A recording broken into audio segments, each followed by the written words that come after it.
Hello, Jack. Nice to see you again. Hey, Doctor, how are you? Good. How's your week been? What brings you in today? It's been good, just same old, same old. We last week we talked about my wife and just kind of the same issues that have been going Anything new with that? New struggles, arguments? No, just basically again, um, we've been married for 20 years now, and it's been great 20 years. But as the years have gone by, I've just noticed that she's becoming more, um, just more sarcastic. Gets very angry whenever I may say something or suggest something or all that. And it all started off fine, but now I don't know I don't know if it's her personality has changed or something might have caused it. But I'm just confused, and I'm worried that as we continue our years together, that the more aggressive that she gets, or the more her anger seeps out for whatever reason, it's just going to affect our marriage. Yeah, I think that that's a valid worry and concern. I mean, over 20 years, relationship dynamics are definitely going to change. But if it's something that you're concerned about and you feel like it's happening for the worse and you just want to get a grip on things, I totally understand that. It sounds like there's a lot of tension and kind of passive aggressiveness there. Do you feel like it's on both sides, or mostly you feel like it's your wife? If I'm honest, I feel like it's just her. Like I feel the tension, and sometimes I wonder what did I do. Yeah. But nothing really comes to mind. I'm not saying I'm perfect, but no, absolutely not. Yeah, there's things like that you can definitely question. Have you tried confronting her with that same question? Like, I can see that you're upset. Did I do something specific? I want to know next time what I can do differently. Oh, yes, many times actually. I've spoken to her, asked her, just what's going on, what's on your mind, what did I do something? Did something happen at work? Did something happen just around you in general? Yeah. Is there something that you saw that hurt you, or did I say something again? I'm not sure, and a lot of times when I try to confront her or ask her, it just turns into an argument or something, an angry response. So, although I try, I don't get anything back. Yeah. Sounds like she's emotionally showing you that there's something wrong, but maybe she's trying to cover it up or hide it and not dig deeper into that to maybe refrain from. Yeah, and it's very frustrating. Definitely, very frustrating. I can see that. Yeah. Do you feel like there was something? I know you said you've been married for about 20 years now. Has it been anything like this in the past, where under stress, one of you guys have developed maybe different attitudes towards each other, or characteristics? Is this completely unlike anything that you've experienced, or? I mean, everybody gets angry when something happens, but no, I'd say this is something new to me. Like that's why it's kind of affected me in such a way, because it's not something I'm used to.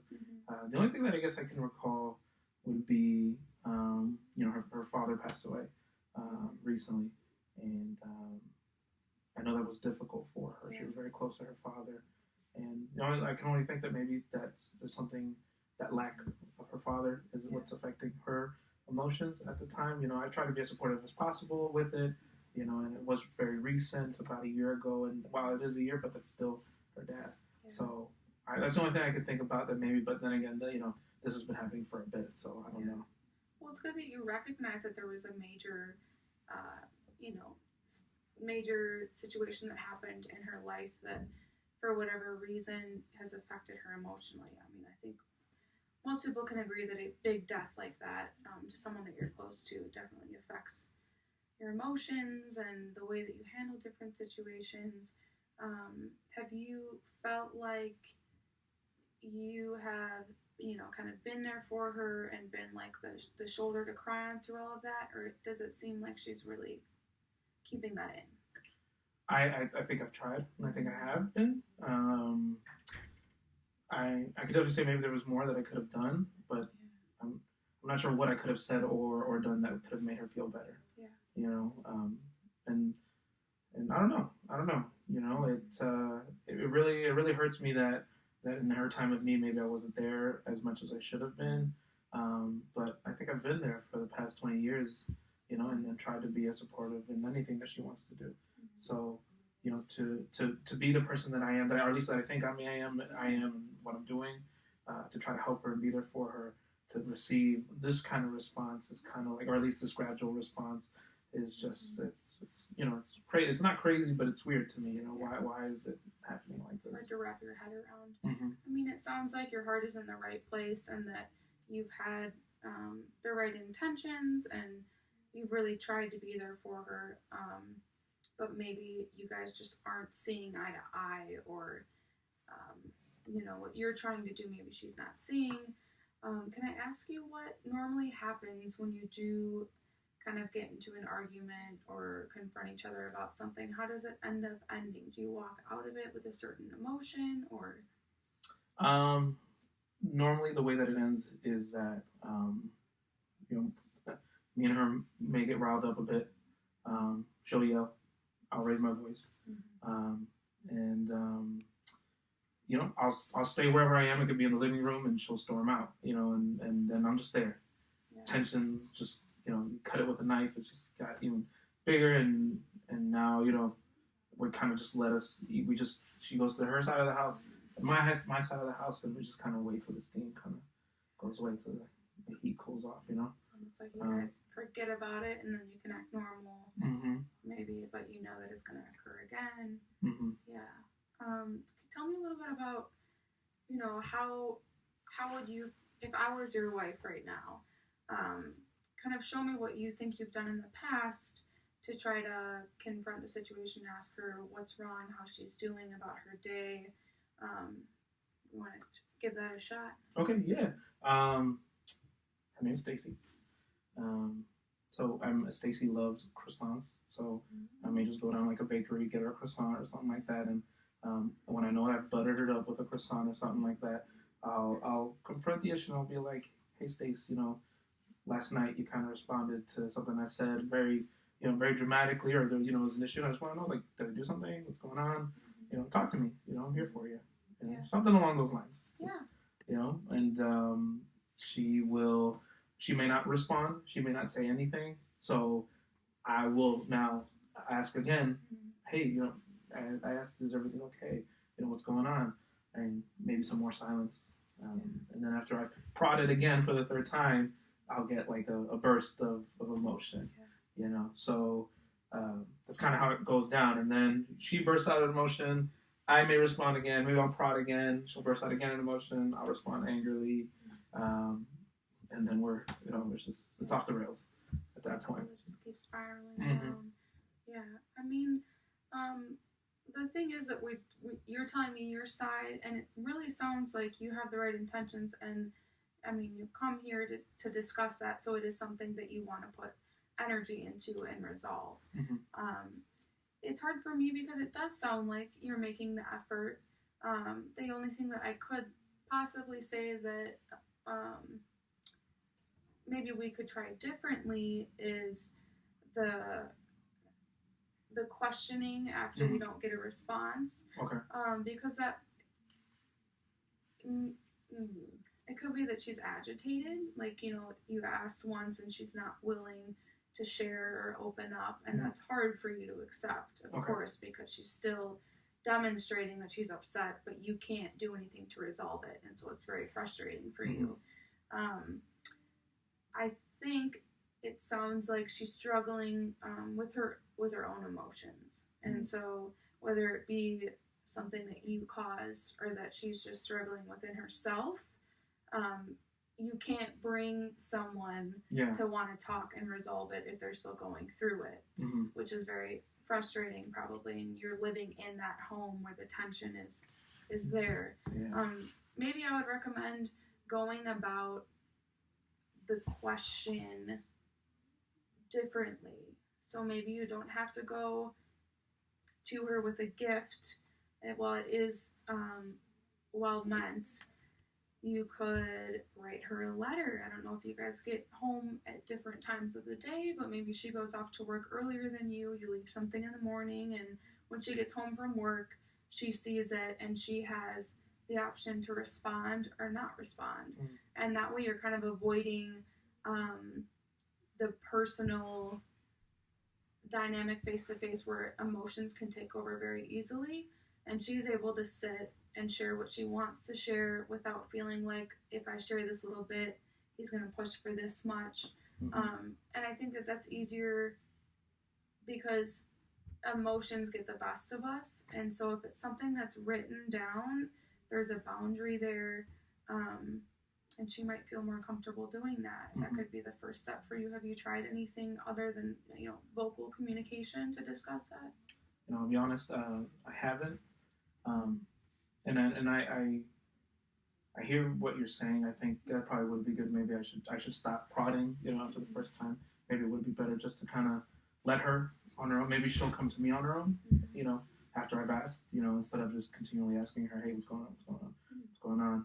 And I do like that idea. She does get home before me, so I could leave something in the morning when she's gone, leave it there, and then she could come and see that, and we could maybe go from there. I'm very interested in doing that. Yeah, and I see that. It sounds like you're kind of, someone that has like the gift, the love language of gift giving.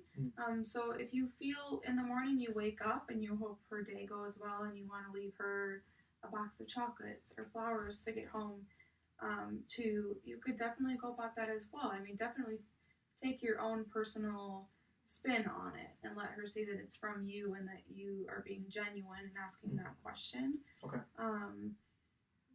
I think that would be a good option to try. And I think that she will see and notice that you're trying, you're investing the time and energy into really being there for her. Another thing that you could possibly try is confronting her personally, like face to face, and just saying, hey, I've noticed that you've been acting differently, you seem kind of down, or I understand that you may not want to discuss the situation right now, but I'll be in the kitchen later if you just want to mention a thing or two. We don't have to go deep, but I want to be there for you. So that gives her the option to disclose information, and possibly you guys can talk about that, but it isn't so much, she has a wall up and you're trying to hammer it down, you have so much nagging. So that would be another option as well. Okay. I'm open to doing all of that. It hasn't been always, it's not every day. This doesn't happen every day. It doesn't go on every week. Sometimes it'll just happen out of nowhere. But I want us to work better with each other. Absolutely. So, it's 20 years, so I don't want to lose something that's precious as 20 years, or however many more years that we have. So, I'll do that. Yeah. That's what I want to go ahead and try those things. I think you're on the right track. You're coming here to discuss it and get some advice. And like you said, 20 years, it sounds like you've had a great marriage and maybe a life change. You guys are transitioning into a time where the kids aren't around or you're working less. So things change all throughout a relationship, but it's good to hear that while you're frustrated and concerned, you are also still dedicated to resolving the issue. I think that's very important in a relationship, that the hope hasn't been lost. I definitely think that you could go home this week, and if the opportunity is given, you could try out one of those things, and we'll see how it goes for her and you. Yeah. I'll definitely try that. My worry is just so much that if that because of me the way I am, I may prod again, and we'll just end up fighting again. That's really a big worry for me, that we'll just fight again. Because I don't want to fight with her. I don't want to fight with her, so I'm worried that maybe I'll try out your things and maybe it might not work. And if it doesn't work, I guess that's okay. Yeah. Maybe she'll come at her own time. But it's been a while, so I'm trying to really figure it out. Absolutely. The other thing I want to make sure that I'm communicating to you is that while you are her husband and you're someone that cares about her and loves her and wants the best for her, I don't want you to be putting too much pressure on yourself to figure things out and be the hero and get super caught up in yourself. Why can't I make her talk? Why can't? Because ultimately that's something that she has to come to on her own, and you can only do your best to show that you're committed and you're there for her no matter what. So if you do end up trying one of these things this week, and it doesn't work out, don't be too hard on yourself because there's other things that we can try, Yeah. and we're only human, so Yeah. there's room for irritation and mistakes. Yeah. And I think that's what I'm worried about. I think maybe I try to be not in control too much, but or maybe that is it. But I don't know. Maybe I care too much, or maybe I just want to make sure that I'm always there for her. Yeah. You know, so maybe I just have to learn to let go of it and not like you said, put that pressure on me.